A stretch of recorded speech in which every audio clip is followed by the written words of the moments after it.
म्हणजे तुम्ही जर अथर्वशीर्षामध्ये ऐकलं, त्वं प्रत्यक्षं ब्रह्मासी त्वं ज्ञानमयो विज्ञानमयोसी. ज्ञान आणि विज्ञान या दोन्ही गोष्टींचं अधिष्ठान असणारी देवता आहे, बुद्धीची देवता आहे, विद्येची देवता आहे. नमस्कार, मी प्राध्यापक डॉक्टर मिलिंद भोई. मी व्यवसायाने ENT सर्जन आहे आणि भोई फाउंडेशन या स्वयंसेवी संस्थेचा गेली 30 वर्ष मी संस्थापक अध्यक्ष म्हणून काम करत आहे.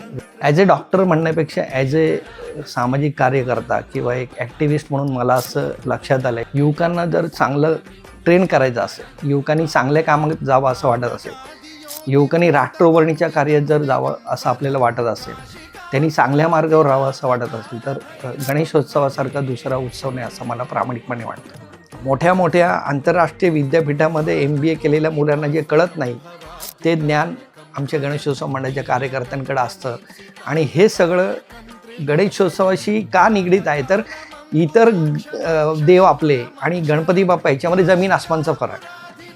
इतर कुठल्याही देवांमध्ये जर तुम्ही पाहिलं तर तिथे कुठेतरी थोडं थोडं कर्मकांड आहेत, काही विधी सांगितलेत, पण गणपती बाप्पा ही अशी देवता आहे त्याच्यामध्ये कुठल्याही कर्मकांडाला स्थान नाही. म्हणून मला जास्त भावतो गणपती बाप्पा, कारण ती ज्ञानाची देवता आहे आणि त्याच्याबरोबर विज्ञानाची पण देवता आहे. म्हणजे तुम्ही जर अथर्वशीर्षामध्ये ऐकलं, त्वं प्रत्यक्षं ब्रह्मासी त्वं ज्ञानमयो विज्ञानमयोसी. ज्ञान आणि विज्ञान या दोन्ही गोष्टींचं अधिष्ठान असणारी देवता आहे, बुद्धीची देवता आहे, विद्येची देवता आहे. म्हणून मला असं वाटतं की युवकांनी याच्यामध्ये यायला पाहिजे. नेहमी आपण अध्यात्म आणि विज्ञान याच्यामध्ये गडबड करतो. अध्यात्मवाले म्हणतात की विज्ञान झूट आहे, विज्ञानवाले म्हणतात की अध्यात्म झूट आहे. पण मला असं वाटतं की अध्यात्म आणि विज्ञान या एका नाण्याच्या दोन बाजू आहेत. अध्यात्म आणि विज्ञान हे हातात हात घालून चाललं पाहिजे. ज्या ठिकाणी विज्ञान थांबतं तिथे अध्यात्म सुरू होतं.